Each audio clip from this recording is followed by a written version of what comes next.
Assalomu alaykum, hurmatli hamkasblar, tinglovchilar. Mana Soliq kodeksining 20-moddasiga yetib keldik. 20-modda soliq to'lovchilar. Endi 19-moddada mana soliq munosabatlari subyektlari va hujjatlar almashinish tartibini ko'rib o'tgandik. Soliq munosabatlari subyektlarining asosiy subyektlaridan biri bu soliq to'lovchilar hisoblanadi. Soliq to'lovchilar kim deganda bu biz va siz nazarda tutiladi. Har qanday soliq to'lovchi odam soliq to'lovchilar jumlasiga kirishi mumkin. Shaxs, har qanday shaxs. Bu muhimligi shundaki, mana maxsus qismga o'tadigan bo'lsak, maxsus qismda soliqqa tushuntirish berilishidan oldin birinchi soliq to'lovchi kimligi belgilab olinadi. Masalan, misol qilib 237-moddani ko'radigan bo'lsak, qo'shilgan qiymat solig'i. Qo'shilgan qiymat solig'i bo'yicha 1-bo'lim bag'ishlangan. Mana shu ko'rib o'tadigan bo'lsak, birinchi moddasi soliq to'lovchilar. Dastlab har bitta soliqda soliq to'lovchi kimligi belgilab olinadi. Masalan, 364 edi adashmasam. Mana jismoniy shaxslardan olinadigan daromad solig'i, demak, moddaga o'sha soliq turiga tushuntirish berilishidan oldin dastlab soliq to'lovchilar aniqlab olinadi. Ya'ni kim o'zi bu soliqda soliq to'lovchi? Agar soliq to'lovchi bo'lmasa, demak, qolgan qoidalar unga taalluqli emasligini bildiradi. Bu degani, masalan, mol-mulkingiz bo'lsagina siz soliq to'lovchi, mol-mulk solig'ining to'lovchisi hisoblanasiz. Yeringiz mavjud bo'lgandagina yer solig'ini to'lovchi hisoblanasiz. Oborotingiz mavjud bo'lgandagina qo'shilgan qiymat solig'i to'lovchisi hisoblanasiz. Agar siz soliq to'lovchi hisoblanmasangiz, sizga ushbu soliqni hisoblash, to'lash majburiyati sizga yuklatilmaydi. Shuning uchun soliq to'lovchilar moddasi juda muhim. Endi qisqacha bunga ta'rif berib o'tamiz. Soliq to'lovchilar moddasi mana 1, 2, 3, 4 ta qismdan iborat. Bunga qisqacha tushuntirish berib o'tamiz. Bu umumiy tushuncha. Endi alohida soliq to'lovchining alohida turlari bo'yicha maxsus o'zi moddalar mavjud. O'sha moddalarda yana chuqurroq keltirib o'tamiz. Demak, ushbu 20-modda bo'yicha qisqacha. Ushbu kodeksga muvofiq zimmasiga belgilangan soliqlar hamda yig'imlarni to'lash majburiyati yuklatilgan yuridik va jismoniy shaxslar soliq to'lovchilar deb e'tirof etiladi. Demak, soliqlar hamda yig'imlarni to'lash majburiyati yuklatilgan yuridik va jismoniy shaxslar. Kim soliq to'lovchi bo'lsa, ya'ni soliq majburiyatini, soliqni to'lash majburiyati, endi bu yerda to'lash deyilganda faqat to'lash nazarda tutilmaydi, uni hisoblab chiqarish, to'g'ri hisoblash barchasi kiradi. Ya'ni o'sha 85-moddasida ta'kidlangan soliq majburiyatini bajarish kiradi bu yerda. Ya'ni nafaqat to'lash, ya'ni barcha majburiyatlarni yuklatilgan yuridik va jismoniy shaxslar soliq to'lovchi deb e'tirof etiladi. Yuridik shaxslarning alohida bo'linmalari mazkur shaxslarning soliqlar va yig'imlarni to'lash bo'yicha majburiyatlarini ushbu kodeksda nazarda tutilgan hollarda va tartibda ushbu alohida bo'linma joylashgan yeri bo'yicha bajaradi. Endi alohida bo'linmalar bo'yicha o'zi alohida modda belgilangan. Mana soliq to'lovchilarni sxemada joylaganmiz.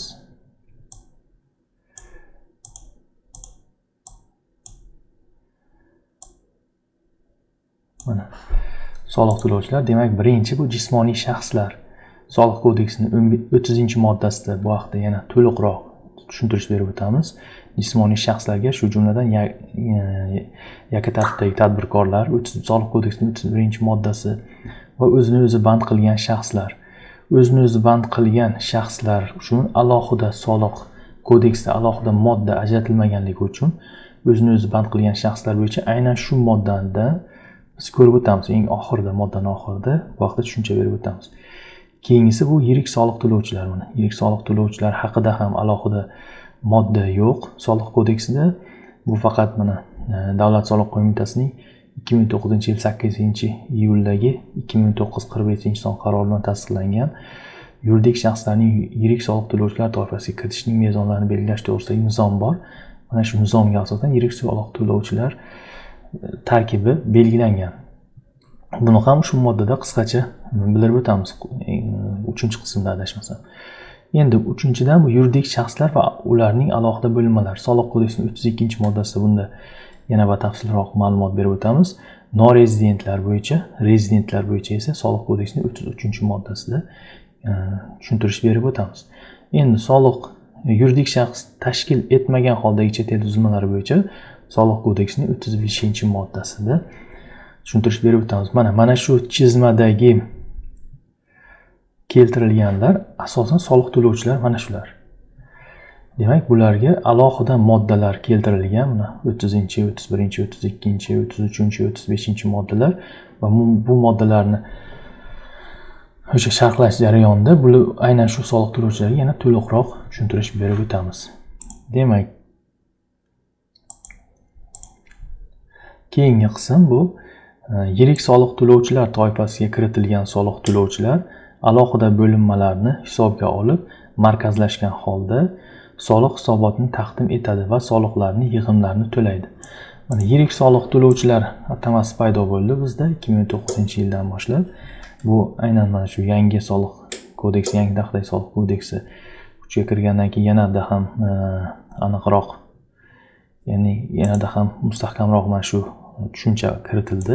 O'zi 2009-yildan boshlangan. Demak, buni boshlanish uchun asos qilib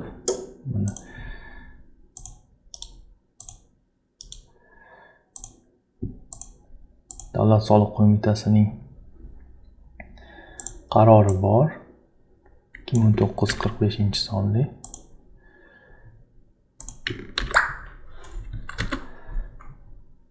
Mana yuridik shaxslarning yirik soliq to'lovchilar toifasiga kiritishning mezonlarini belgilash to'g'risidagi nizomni tasdiqlash haqidagi O'zbekiston Respublikasi Davlat soliq qo'mitasining qarori mavjud. Mana Adliya vazirligidan ro'yxatdan o'tgan 12-iyulda 3172 raqamlar ro'yxatdan o'tgan. Aynan mana shu nizomda qanday soliq to'lovchilar yirik soliq to'lovchilar hisoblanishi ta'kidlangan. Endi buni kriteriyalar bor. Mana quyidagilar yirik soliq to'lovchilar toifasiga kiritiladi. Mana kriteriyalar keltirib o'tilgan. Ya'ni bu yerda aksiz solig'iga tortiladigan tovarlarni ishlab chiqaruvchi va aksiz to'lanadigan xizmatlarni ko'rsatuvchi korxonalar, bundan alkogol va pivo mahsulotlarini ishlab chiqaruvchi korxonalar mustasno. Mana shunday oxirigacha sanab o'tilgan. Mana shu to'liqroq ma'lumot olish uchun aynan shu nizomni o'qib chiqishingiz mumkin. Mana nizom 3172 raqam bilan Adliya vazirligidan ro'yxatdan o'tgan 12-iyul 2009-yilda. Endi bizda bu yerda umumiy holat faqat mana bu D qismida mavjud. D qismida, ya'ni mahsulotlarni sotishdan olingan sof tushumi o'tgan kalendar yil yakuni bo'yicha bazaviy hisoblash miqdorining 735 ming baravardan yuqori bo'lgan yoki ketma-ket keladigan 12 oylik davr yakuni bo'yicha ushbu miqdordan oshgan. Demak, bitta shart, birinchi shart, demak 735 ming baravar. Ya'ni bazaviy hisoblash miqdorining hozirgi kunda bazaviy hisoblash miqdori 412 ming so'mligini hisoblay olsak, 300 milliarddan oshiqroq bo'lgan summa agar оборот qilingan bo'lsa, kalendar yil yakuni bo'yicha yoki ketma-ket keladigan 12 oylik davr bo'yicha, hamda xodimlar soni o'rtacha yillik 10 nafardan kam bo'lmagan yuridik shaxslar, chet el yuridik shaxslarning O'zbekiston Respublikasi doimiy muassasalar, yuridik shaxslar va doimiy muassasalar ham xuddi shunday kriteriyalarga javob berish kerak. Bundan paxta to'qimachilik klasterlari, to'qimachilik mahsulotlari ishlab chiqaruvchi korxonalar, alkogol mahsulotlarini ulgurish bilan shug'ullanuvchi korxonalar mustasno. Demak, mana shu kriteriya, ikkita kriteriya birdaniga ikkita shart bajarilsagina yirik soliq to'lovchi hisoblanadi. Endi asosan bu yerda yirik korporatsiyalar, yirik tashkilotlar kiritiladi. Mana Navoiy kon-metallurgiya kombinati, Olmaliq kon-metallurgiya kombinati, O'zbekiston temir yo'llari, mana ularning ta'sisligidagi tashkilotlar, ular yirik soliq to'lovchilar tarkibiga kiritiladi. Endi yirik soliq to'lovchilarda mana shunday tartib joriy qilingan, ya'ni ularda mana hisobotlar ham yirik soliq to'lovchilarga yuboriladi. Sizda masalan audit o'tkaziladigan bo'lsa, qandaydir tekshiruvlar o'tkaziladigan bo'lsa, aynan o'sha yirik soliq to'lovchilardan sizga xodimlar tayinlanadi, inspektorlar tayinlanadi va ular sizdan tekshiruvlarni amalga oshirishi mumkin. Endi davlat byudjetida asosiy tushumni tushiradigan, ya'ni asosiy soliq yirik soliq to'lovchi bo'lganlargina yirik soliq to'lovchilar tarkibiga kiritiladi.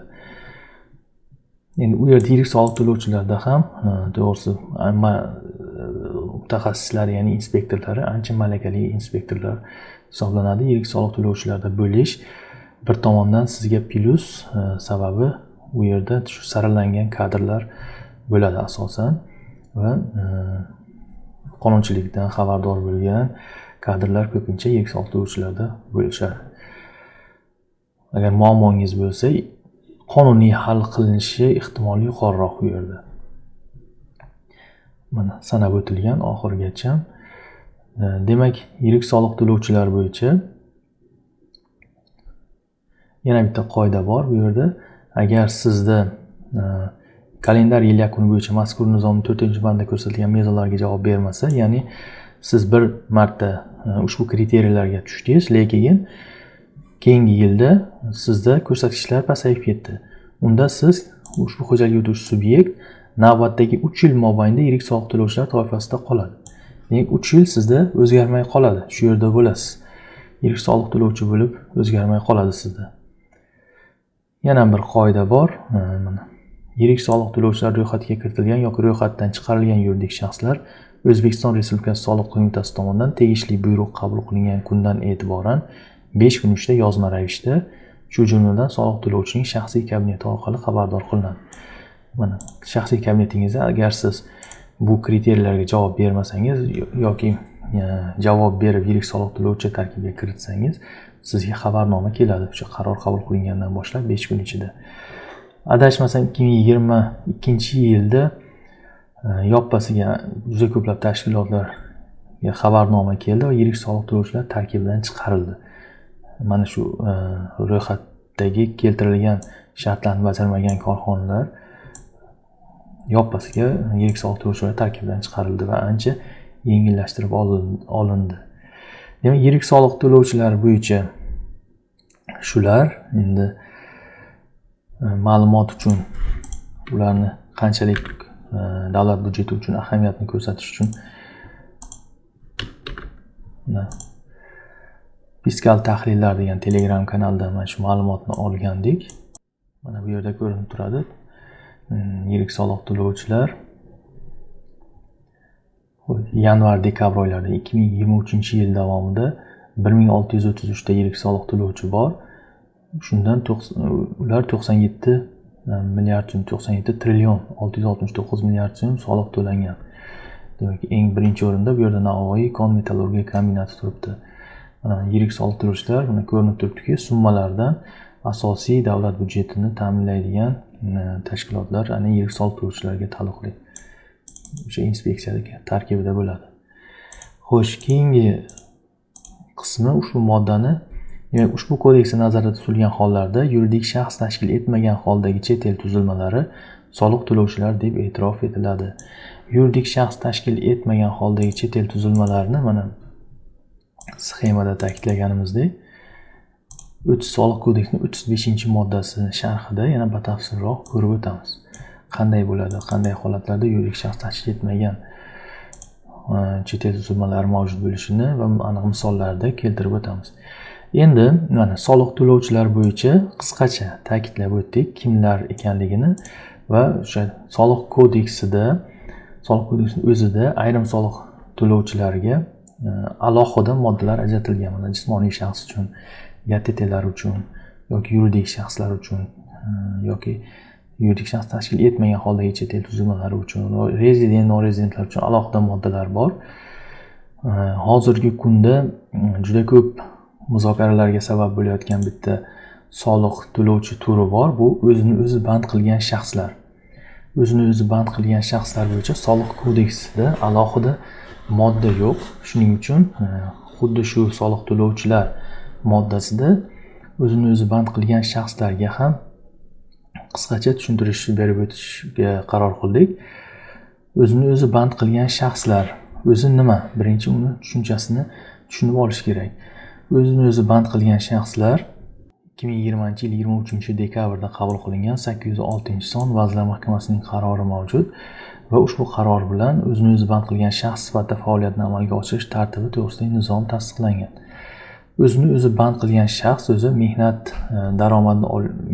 daromadi olishga yo'naltirilgan jismoniy va yuridik shaxslarga xizmatlar ko'rsatish, ishlarni bajarish bo'yicha shaxsiy mehnati bilan ishtirok etishga asoslangan faoliyatni mustaqil amalga oshiradigan yakka tartibdagi tadbirkor sifatida ro'yxatga olinmagan, mehnat staji hisobga olinishi va rag'batlantiruvchi imtiyozlardan foydalanish huquqi bilan davlat soliq xizmati organlarida ro'yxatdan o'tkazilgan jismoniy shaxsdir.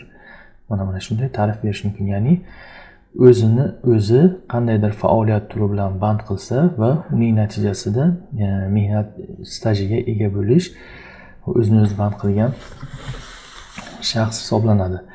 16 yoshdan boshlab o'zini o'zi band qilgan shaxs bo'lishi mumkin. Ya'ni 16 yoshga to'lsa, o'zini o'zi band qilgan shaxs bo'lib ro'yxatdan o'tkazilishi mumkin. Faoliyatni amalga oshirish joyi, demak, ro'yxatdan o'tish joyi o'zi ro'yxatda turgan, ya'ni o'zi propiskada bo'lgan joy hisoblanadi, lekin xohlagan O'zbekiston Respublikasining xohlagan hududida o'zini faoliyatni amalga oshirishi mumkin. Ro'yxatdan o'tish joyi esa o'zi qaysi manzilda yashayotgan bo'lsa, o'sha doimiy yashash manzili bo'yicha Davlat soliq inspeksiyasida ro'yxatdan o'tadi. Endi aynan shu qarorni birinchi ilovasida o'zini o'zi band qilgan shaxs sifatida faoliyatni amalga oshirish tartibi, mana birinchi nizom bor. Mana shu nizomda tasdiqlangan. Mana shu yerda o'zini o'zi band qilgan shaxsga mana izoh ham berilgan, ta'rif ham berilgan. Biz uni aytib o'tdik ta'rifni. Ana shu qarorda mana sxema bor. O'zini o'zi band qilgan shaxs sifatida ro'yxatdan o'tish sxemasi. Bu birinchi bosqichda o'zini o'zi band qilgan shaxs sifatida ro'yxatdan o'tish uchun maxsus mobil ilova yoki shaxsiy kabinet orqali yoxud Davlat soliq xizmati organiga kelgan holda so'rovnomani to'ldirish. Demak, asosan mobil ilova orqali telefondan ham qilsa bo'ladi yoki shaxsiy kabinet orqali amalga oshirsa bo'ladi. Bunda o'zini xohishi bilan albatta xohlagan paytda ro'yxatdan o'tishi mumkin. Ikkinchi bosqichda Davlat soliq xizmati organlari mavjud ma'lumotlarga asosan real vaqt rejimida avtomatik tarzda matritsali shtrix kodga ega bo'lgan ma'lumotnomani yuborish. Ya'ni ma'lumotnoma shakli yuboriladi avtomat tarzda. Va siz o'sha o'zini o'zi band qilgan shaxs ushbu ma'lumotnomani o'z xohishiga ko'ra ma'lumotnomani yuklab olishi mumkin. Ya'ni chiqarib olib, sizda hujjat shaklida bo'ladi yoki telefoningizga saqlab qo'ysangiz, qandaydir tekshiruvlar paytida o'zini o'zi band qilganligingizni bildiruvchi ma'lumotnoma bo'ladi. Ma'lumotnoma shakli esa quyidagicha bo'ladi. Mana ism, familiyangiz yozilgan bo'ladi va qachondan boshlab o'zini o'zi band qilgan shaxs ekanligingiz, she'r ma'lumotlari, steringiz, faoliyatni amalga oshirish manzili yozilgan bo'ladi va faoliyat turlari mana ko'rib o'tiribsiz, bitta emas, bir nechta tur bilan ham, bir necha faoliyat turi bilan ham bemalol foydalanishingiz mumkin. Mana bu yerda QR kod bo'ladi. Demak, yana o'zini o'zi band qilish, ya'ni o'zini o'zi band qilgan shaxs sifatida ro'yxatdan o'tish bo'yicha YouTube platformasida juda ko'p videolar joylangan. Demak, endi o'zini o'zi band qilgan shaxslarda qanday faoliyat turlari, ular bo'yicha faoliyat turlari bo'yicha cheklovlar bor. Barcha faoliyat turi bilan shug'ullanishi mumkin emas. Ularda alohida cheklovlar bor, alohida faoliyat turlari ko'rsatib o'tilgan. Bu faoliyat turlari 47-42 sonli O'zbekiston Respublikasi Prezidentining 8-iyun 2020-yildagi 47-42 sonli qarori bilan tartibga solingan faoliyat turlari bor. Mana ro'yxat keltirilgan. Aynan shu faoliyat turlari bilan o'zini o'zi band qilgan shaxs bo'lib, siz faoliyatingizni amalga oshirishingiz mumkin. Mana bu yerda sanab o'tilgan. Bu faoliyat turlari iqtisodiy vaziyatga qarab o'zgarib turadi. Dastlab qisqa edi, hozir mana 104 taga yetgan faoliyat turi.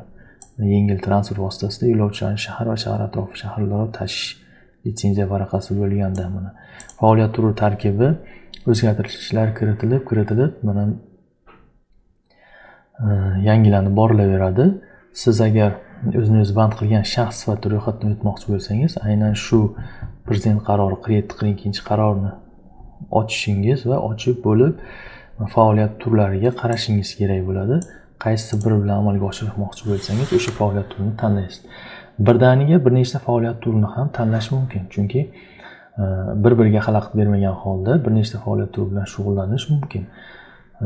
Mavsumiy faoliyat turlari mavjud yoki bir-biriga xalaqit bermaydigan, kunduzi qaysidir ish, kechqurun qaysidir ishni amalga oshirishingiz mumkin. Bunda chegara yo'q qonunchilikda.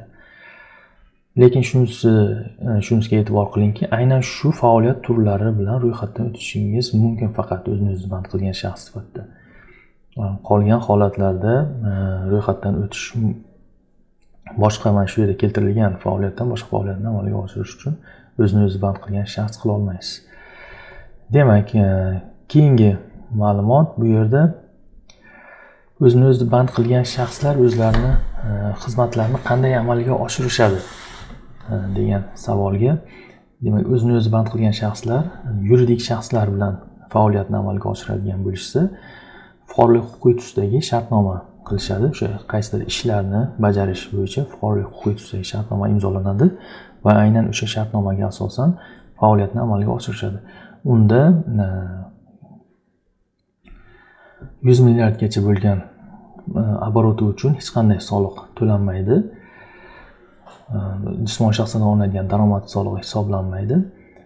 Ijtimoiy soliq ham hisoblanmaydi. O'z navbatida ijtimoiy soliq ham hisoblanmaydi. Demak, 100 million so'mgacha bo'lgan oboroti uchun o'zini-o'zi band qilgan shaxslarda hech qanday soliq to'lovi mavjud emas. Masalan, misol qilib oladigan bo'lsak, mana A korxona o'z mahsulotlarini reklama qilish uchun qandaydir blogerni yolladi va unga 5 million so'm to'lovi amalga oshirdi. 5 million so'mda shartnoma qilinadi, ya'ni GPX shartnomasi qilinadi, fuqarolik huquqiy tusidagi shartnoma. 5 million so'mga qabul qilish, topshirish dalolatnomasi bo'ladi. Ya'ni ishlarni bajarganlik to'g'risidagi dalolatnoma bo'lishi mumkin. Haqiqatan o'sha bloger o'zining xizmatini amalga oshirgan bo'lsa, ishlarni bajarganlik dalolatnomasi rasmiylashtiriladi va ish qabul qilib olinadi, to'lovlar amalga oshiriladi. Bunda A korxona qanday vaziyatda? O'zi qoida bo'yicha, Soliq kodeksi bo'yicha 369-moddasi 1-qismi 9-bandiga asosan bunday daromadlar tarkibiga qo'shilmaydi va o'z navbatida bu jismoniy shaxslardan olinadigan daromad solig'ini hisoblashda hisobotda ham aks ettirilmaydi. O'z-o'zidan ijtimoiy soliq hisoblash obyekti ham hisoblanmaydi. Daromad tarkibiga kirmagandan keyin va hech qayerda aks ettirmaydi A korxona. Faqat dalolatnoma bo'lsa, agar o'zini-o'zi band qilgan shaxsga hisobvaraq faktura ham yuborish majburiyati yuklatilmagan. Yuborishi mumkin. Aynan mana shu ro'yxatdagi faoliyat turlari bo'yicha ishlarni amalga oshirsa, aynan shu ikki pullar asosida shu hisobvaraq faktura yuborish mumkin elektron. Unda cheklovlar yo'q, lekin majburiyat ham yo'q. Ya'ni majburlay olmaysiz. Shot faktura yuborgin, elektron shot faktura yuborgin deb majburlay olmaysiz. Yuborsa qabul qilishingiz mumkin. Yuborilmasa mabodo o'sha ishlarni qabul qilish, topshirish dalolatnomasiga asosan o'sha hujjat rasmiylashtiriladi. Bo'ldi, o'shanga asosan to'lovlarni amalga oshirishingiz mumkin bo'ladi. Endi bu yerda aynan shu joyda amaliyotda tushunmovchiliklar yuzaga keladi. Chunki elektron hisobvaraq faktura yubormagandan keyin soliq bazasida, ya'ni soliq o'zining avtokameral tizimida u narsa ko'rinmaydi va aynan shu xarajatlarni amalga oshirganligingizni, haqiqatdan amalga oshirgan bo'lsangiz ham u avtokameralga chiqib qoladi. Ya'ni masalan reklama qildingiz, blogerni yolladingiz, bloger o'zini-o'zi band qilgan shaxs, unga 50 million, 100 million miqdorida masalan pul to'lab bergan bo'lsangiz, barchasi bo'yicha u sizda elektron hisobvaraq fakturalaringizda ko'rinmaydi yoki jismoniy shaxslardan olinadigan daromad solig'ida ko'rsatmaysiz. Natijada xuddiki siz xarajat qilmagan hisoblanasiz, lekin fakt siz xarajatni amalga oshirgansiz. Bunday holatda iloji bo'lsa aynan shu daromadlarni boshqa daromadlar tarkibiga olib qo'yishingiz ma'qul. Foyda solig'i hisobotida o'sha pastida boshqa daromadlar joyida, ya'ni yoziladigan joyda aynan reklama xarajatlari deb yozsangiz bo'ladi. Unga cheklovlar yo'q. yuqoridagi satrda keltirilgan reklama xarajatlarida esa yo mana shu elektron счет fakturalar kelgan qismini yozsangiz maqsadga muvofiq bo'ladi. Shunda avtokameralga ham tushmaysiz. Demak, bo'ldi xizmatlar buyurtmachisi bo'lsa, endi mehnatga oid munosabatlar. O'zini o'zi band qilgan shaxslar o'zi faoliyat yuritayotgan tashkilotda o'zini o'zi band qilgan shaxs sifatida yana xizmat ko'rsatishi mumkin emas. Masalan, qaysidir shaxs, jismoniy shaxs tashkilotda quruvchi bo'lib ishlaydi. O'sha tashkilot bilan yana qandaydir boshqa faoliyat turi bo'yicha o'zini o'zi band qilgan shaxs bo'lib, unga xizmat bajarib berishi mumkin emas. Boshqa tashkilotda bemalol, masalan, qaysidir A tashkilotda mehnat faoliyatini olib boradi. B tashkilotda o'zini o'zi band qilgan shaxs bo'lib, fuqarolik huquqiy tusidagi shartnoma orqali qandaydir xizmatlarni, mana shu yerda ko'rsatib o'tilgan xizmatlarni bajarib berishi mumkin. Lekin aynan A tashkilotning o'ziga bunday xizmatlarni bajarishi mumkin emas. Keyin o'zini o'zi band qilgan shaxs yana bitta tomoni bor, ishchi yollashi mumkin emas. O'zini band qiladi, bo'ldi. O'ziga qo'shimcha yordamchi sifatida ishchi ola olmaydi. YTT bundan farqli. YTTda 5 tagacha ishchini olish mumkin, lekin o'zini o'zi band qilgan shaxs ishchi yollash huquqiga ega emas. Shunga ahamiyat berish kerak bo'ladi.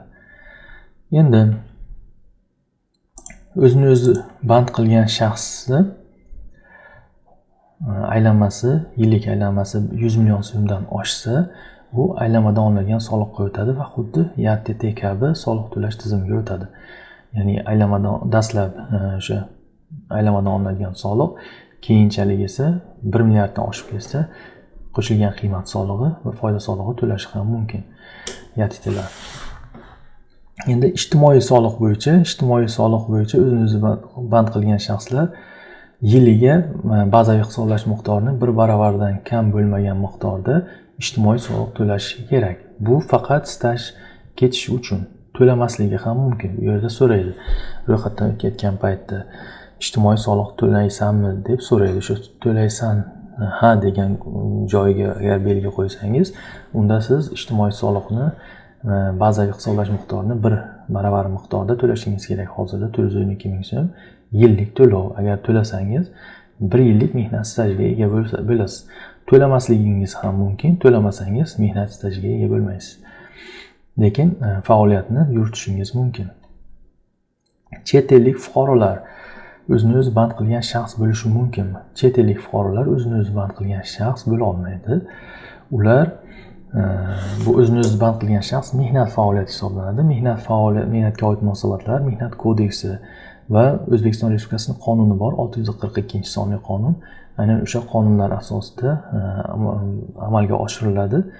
Qonunda, shu 642-sonli qonunda chet ellik fuqarolar O'zbekistonda faqat ruxsat etuvchi hujjatlar olingan taqdirdagina ishlashlari mumkin deb yozilgan.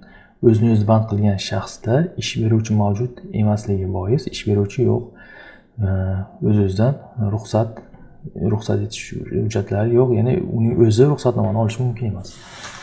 Bundan kelib chiqib, chet ellik fuqarolari o'zini o'zi band qilgan shaxs sifatida O'zbekistondan ro'yxatdan o'tishi mumkin emas. Ular faqat chet ellik fuqaro sifatida fuqarolik huquqiy tusidagi shartnoma imzolaydi va chet ellik fuqarolariga belgilangan tartibda soliq majburiyatlarini bajaradi. Endi ko'pchilikda savol tug'iladi, o'zini o'zi band qilgan shaxslarda yana ijaraga berish tartibi qanday bo'ladi ularda deyiladi. Mana bu 104 ta ro'yxatning ichida ijaraga berish yo'q. Buni hisobga olib, o'zini o'zi band qilgan shaxslar ijarachi, ya'ni ijaraga beruvchi bo'lib ro'yxatdan o'ta olmaydi. O'sha faoliyat turi bilan ro'yxatdan o'ta olmaydi. Uni alohida o'zini qoidasi bor. Ijara tartibida olingan daromadlar 12% daromad solig'i hisoblanadi va soliq agenti tomonidan ushlab qolinadi. U jismoniy shaxs sifatida 12% jismoniy shaxslardan olinadigan daromad solig'i hisoblanadi. Boshqa faoliyat bilan o'sha shaxs boshqa faoliyat bilan o'zini o'zi band qilgan holda ro'yxatdan o'tishi mumkin, lekin ijara faoliyati bilan emas. Shunisiga e'tibor qaratinglar. Endi fiskal texnikani qo'llash.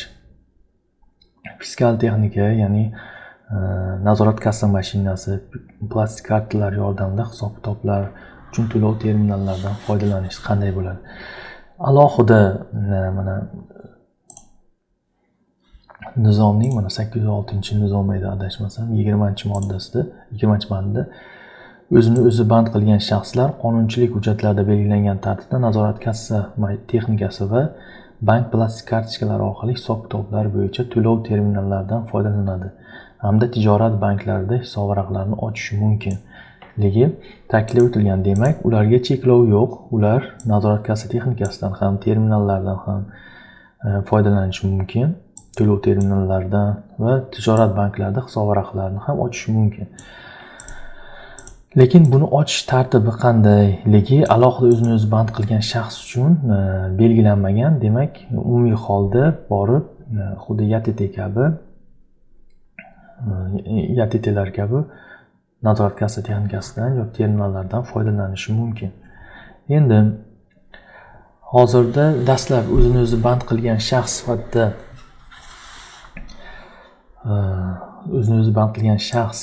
tushunchasi paydo bo'lganda umuman soliq majburiyati yo'q edi. Ya'ni soliq majburiyati deganda so'roqni to'lash majburiyati yo'q edi. Keyinchalik bu qonun o'zgarib 100 million so'm miqdoridagi qismi qoldi. Ya'ni 100 million so'm miqdorida soliq to'lanmaydi va qolgan qismi 100 milliondan keyin o'tsa 4% yagona soliq to'laydi. Aylamadan olinadigan soliq to'laydi va xuddi YTT kabi soliq majburiyatlarini bajaradi deb belgilab qo'yildi. Hozirda yana bu bo'yicha o'zgarish bo'lyapti. Vazirlar prezident qarori bor. PQ 247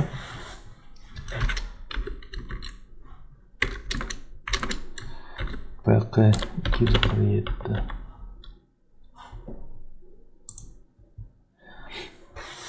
O'zbekiston Respublikasi Prezident qarori qabul qilindi. 12 avgust 2025-yilda PQ 247-sonli va ushbu qaror demak 13 avgustdan kuchga kirgan.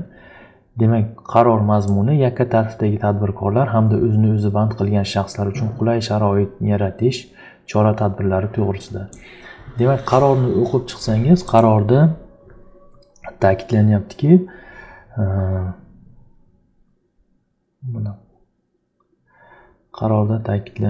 xo'p, adashmasam pastroqda edi mana 2026-yil 1-yanvardan boshlab raqamli platformalar orqali berilgan xarid cheklariga nisbatan qonunchilikda belgilangan jismoniy shaxslarga sotib olingan tovarlar, xizmatlarni 1% qaytarish tartibi qo'llanilmaydi. Xo'sh, bu cashback haqida. Xo'sh, yana quyidagilar bekor qilinadi degan tartib bor edi. Mana 2026-yil 1-yanvardan boshlab quyidagilar bekor qilinadi. Yakka tartibdagi tadbirkorlar uchun qat'iy belgilangan miqdorda jismoniy shaxslardan olinadigan daromad solig'ini to'lash tartibi. Demak, YTTlar uchun ham yangilik bu.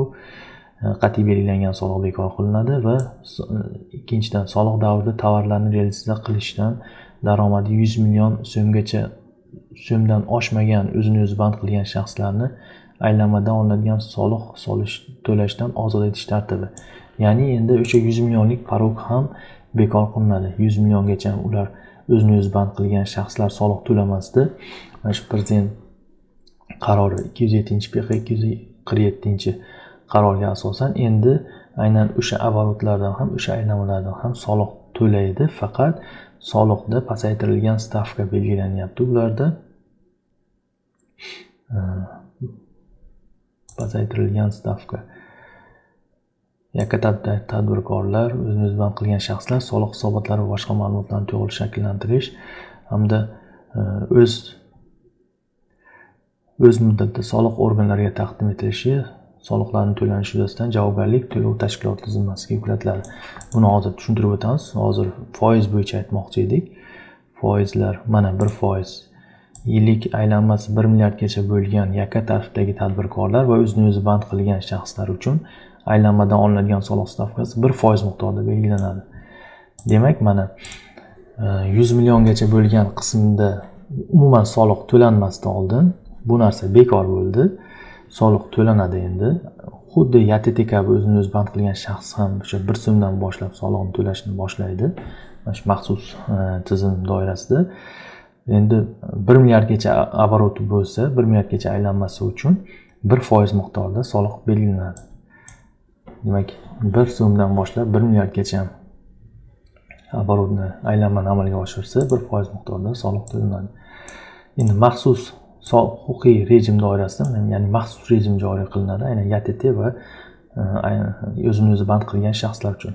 Mana shu maxsus rejim doirasida endi to'lov tashkilotlari zimmasiga yuklanadi. Ya'ni soliqlarni hisoblash va to'lab berish tartibi to'lov tashkilotlari bu yerda agent sifatida ulardan ushlab qolib byudjetga to'lab beradi. Aynan shu maxsus huquqiy rejim doirasida bu ishlar amalga oshiriladi va endi bu tartib 2026 yil 1 yanvardan boshlab amalga kiritiladi. Bu soliq kodeksida albatta o'zgartirishlar bo'ladi. O'zgartirishlarni kutib qolamiz. O'zgartirishlar xuddi shu tartibda bo'lishi mumkin yoki qandaydir qo'shimchalar bu qarorga qandaydir o'zgartirishlar kiritilgan holatda ham bo'lishi mumkin.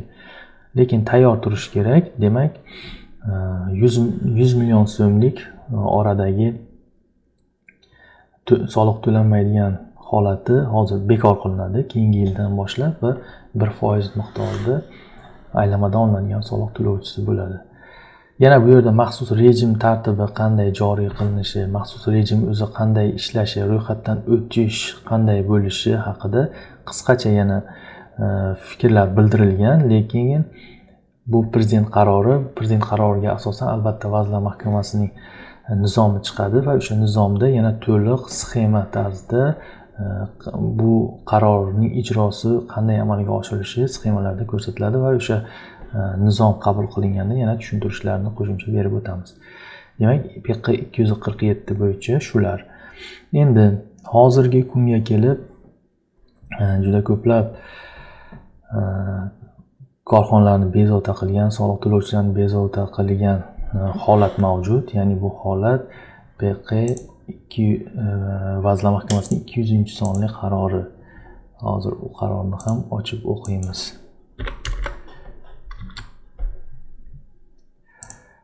Vazirlar Mahkamasining 2-aprel 2025-yildagi 200-sonli qarori. Mana qaror bor. Qarorning 5-bandi, mana hamma uchun qiziqarli bo'lgan band mana shu bo'lyapti. Ya'ni belgilansinki, o'zini o'zi band qilgan shaxslarning soliq davrida ishlarni bajarishdan, xizmatlarni ko'rsatishdan olgan daromadlari 100 million so'mdan oshganda, ular to'lashi lozim bo'lgan soliqlar soliq organlarining yuridik shaxslarga yuborilgan xabarnomasi asosida yuridik shaxslar soliq agenti tomonidan to'lov manbaida ushlab qolinadi. Mana shu 5-bandini, ya'ni 5-qismini, aynan VM 200 ni 5-qismini asos qilib deyarli barcha tashkilotlarga xabarnomalar keldi. Ya'ni siz o'zini o'zi band qilgan shaxs bilan ishlagansiz va hisobotingizda buni o'zini o'zi band qilgan shaxsni o'sha aylamadan olinadigan solig'ini ushlab qolib, 100 million so'mdan oshgan qismidan solig'ini ushlab qolib, byudjetga to'lab bering degan xabarnomalar keldi.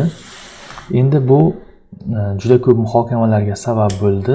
Sababi aynan bunday normani belgilashning o'zi noqonuniy, chunki soliq kodeksida bunday majburiyat yo'q. Soliq kodeksida aylanmadan olinadigan soliqni soliq agenti sifatida byudjetga to'lab berish majburiyati yo'q. Bu qo'shimcha majburiyat yuklatilyapti va o'z navbatida mana soliq kodeksining 3-moddasida sharhlab o'tganimizdek, bu soliq kodeksi normalariga zid qo'shimcha bu yerda qo'shimcha majburiyat yuklatilyapti soliq to'lovchiga va bu aynan shu band qabul qilingan sanadan boshlab haqiqiy emas deb hisoblanadi. Demak, buning normalari soliq kodeksiga nomuvofiq bo'lganligi uchun haqiqiy emas bo'ladi. Birinchidan, aynan shu normaning o'zi noto'g'ri. Ikkinchidan, hamma tashkilotlarga yoppasiga keldi. Bu qarorning o'zi esa, bu Vazirlar Mahkamasining qarori o'zi esa avtomobil transportida yo'lovchi tashish faoliyatini tartibga solish va litsenziyalash tartib-tamoyillarini takomillashtirish, aholiga bu borada qo'shimcha qulayliklar yaratish, shuningdek, mazkur yo'nalishda ko'rsatilayotgan xizmatlar sifatini, raqamlashtirish darajasini, yo'lovchi tashish xavfsizligini hamda aholi bandligini yanada oshirish maqsadida mana shu maqsadlarda Vazirlar Mahkamasi qaror qilgan. Ya'ni taksi faoliyati, qisqa qilib aytadigan bo'lsak, taksi faoliyatini rivojlantirish va uni tartibga solishga yo'naltirilgan bu qaror. Barcha uchun emas, lekin soliq organlari tomonidan aynan shu qism barcha uchun deb e'tirof etilyapti va bu juda ko'plab muhokamalarga sabab bo'lyapti. Endi bungacha qanday holat edi va nima bo'ldi, nima sodir bo'ldi? Bungacha o'zini o'zi band qilgan shaxslar 100 milliardgacha bo'lgan daromadidan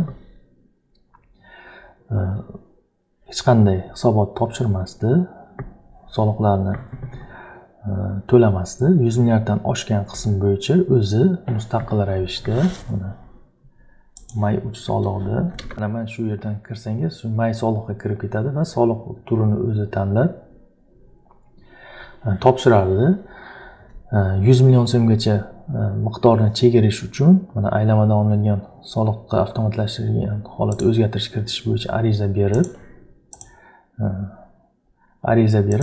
ariza bergandan keyin o'sha 100 million so'mni chegarib tashlashi mumkin va qolgan qismidan belgilangan tartibda aylamadan olinadigan soliqni to'lashi mumkin edi. Lekin bu natijada hozir shunday holat yuzaga keldiki, bu VM, ya'ni Vazirlar Mahkamasining 200-sonli qarorining aynan shu bandiga soliq organlari e'tiborini qaratgandan keyin shunday holat yuz berdiki, o'zini o'zi band qilgan shaxs hozir hech qanday o'zi soliqni hisobotni shakllantira olmayapti.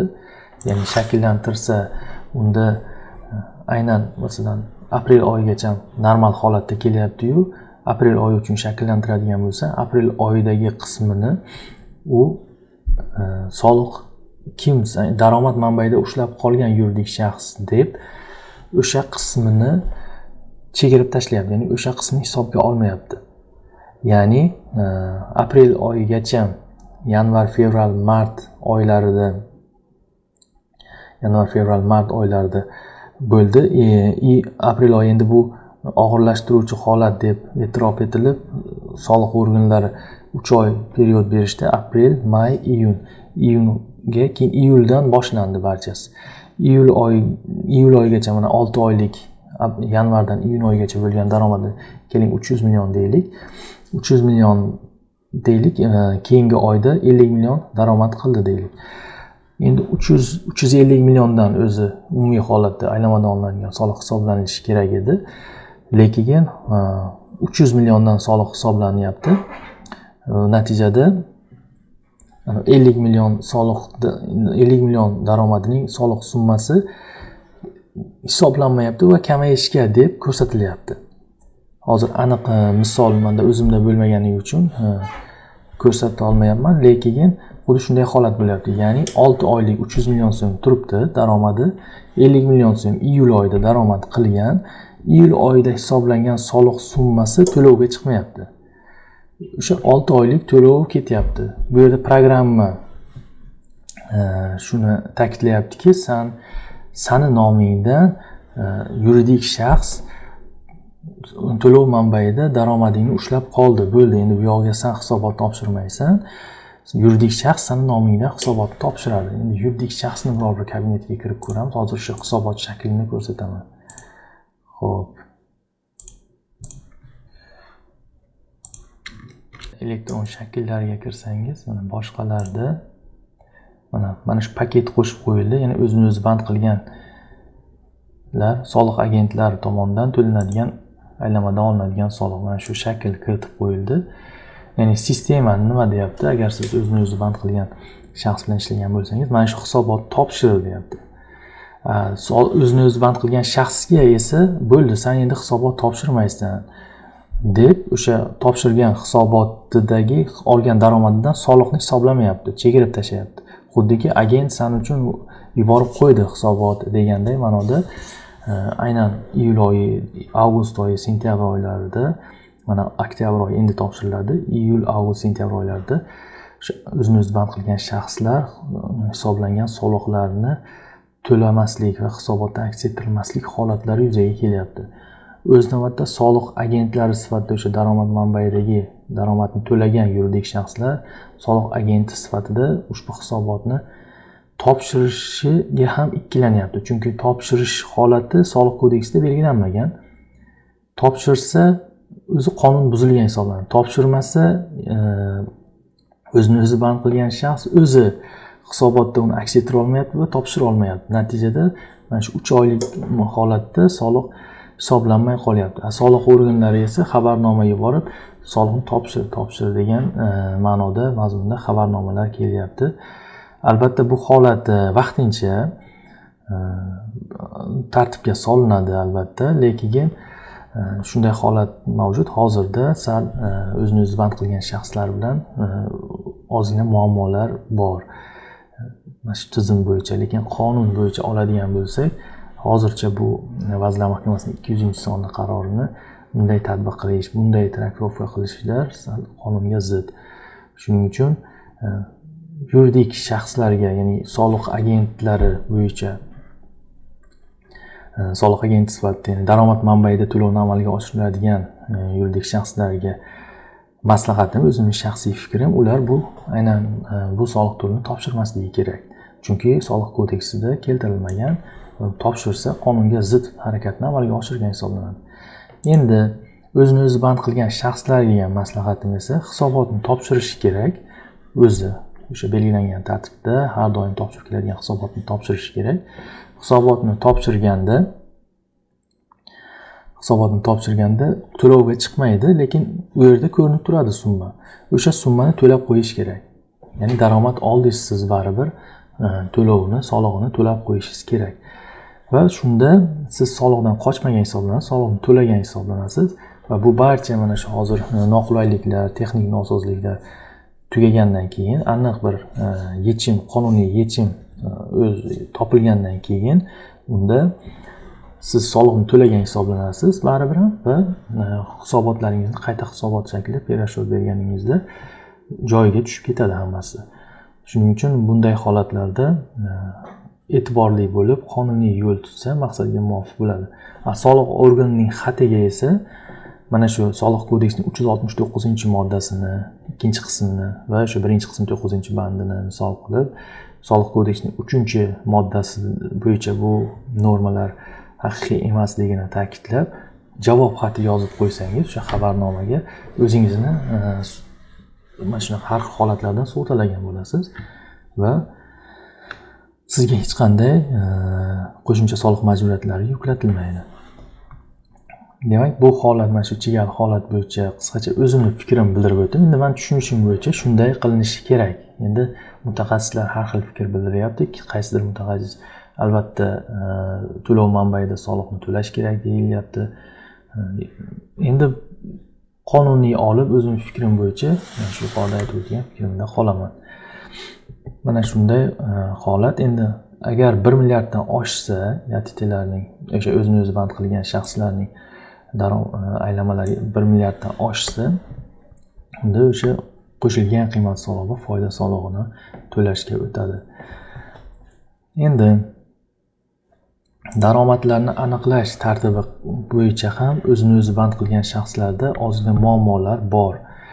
Ya'ni qancha daromad, ularda majburiyat yo'q, elektron hisob va faktura yuborish majburiyati yo'q. Mana Soliq kodeksining 47-moddasida adashmasam, hisob va fakturada mana bu yerda ko'radigan bo'lsak, yuridik shaxslar va yakka tartibdagi tadbirkorlarga agar mazkur moddada boshqacha qoida nazarda tutilmagan bo'lsa, ushbu tovarlarni, xizmatlarni sotib oluvchilarga hisob va fakturani taqdim etish shart. Bu yerda o'zini o'zi band qilgan shaxs yo'q. Demak, bundan aylanmani aniqlashda ham muammolar bor. O'zini o'zi band qilgan shaxsda uni o'zi qancha aylanmani amalga oshirganligini aniqlashda ham muammolar bor. Bunda agar shot faktura yuborish majburiy qilib qo'yilsa, unda muammo yo'q edi. Short faktura yuborishi kerak va o'sha short fakturalar yig'ilib qancha aylanmani amalga oshirgani, o'sha 100 milliardlikdan oshgani yo 1 milliardlikdan oshganini aniqlash mumkin edi.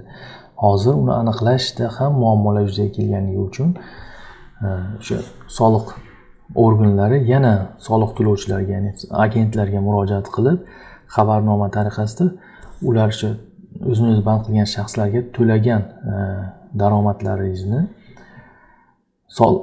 jismoniy shaxslardan olingan daromad solig'ini hisobotda aks ettiring degan tariqasida xabarnomalar kelyapti. Va bu ham o'zi qonunga zid, chunki o'zini o'zi band qilgan shaxslarning daromadlari Soliq kodeksining 369-moddasi birinchi qismi 9-bandiga asosan 369-modda jami daromadga kiritilmaydigan daromadlar birinchi qismi 9-bandida o'zini o'zi band qilgan shaxslarning mehnat faoliyati natijasida olingan daromadlari bo'ldi. Mana shu daromadlari ham jami daromad tarkibiga kiritilmaydi. Bu degani siz uni daromad sifatida hisoblamasligingiz va jismoniy shaxslardan olingan daromad solig'i hisobotida ham aks ettirmasligingiz kerak. Lekin o'sha 0.12-satri bor hisobotni 0.12-satri bor. Mana shu joyga qo'yib berishni so'rashmoqda. Lekin bu yerda mana satrning o'zida ham 369 yo'q, 375, 76, 77 moddalari deyilgan. Shu yerda ko'rsatdi. U yerda mana bu imtiyoz joyida ko'rsatishingizni so'rashyapti. Imtiyoz joyida 369 ni tanlab qo'yish so'ralyapti. Endi bu talab ham o'zi bunday olsangiz noto'g'ri. Chunki qonunga zid, qonunchilikda demak 369-moddaga tushdimi, bu hisobot aks etilmasligi kerak, chunki u daromad emas, bu imtiyoz emas, bu daromadni o'zi emas.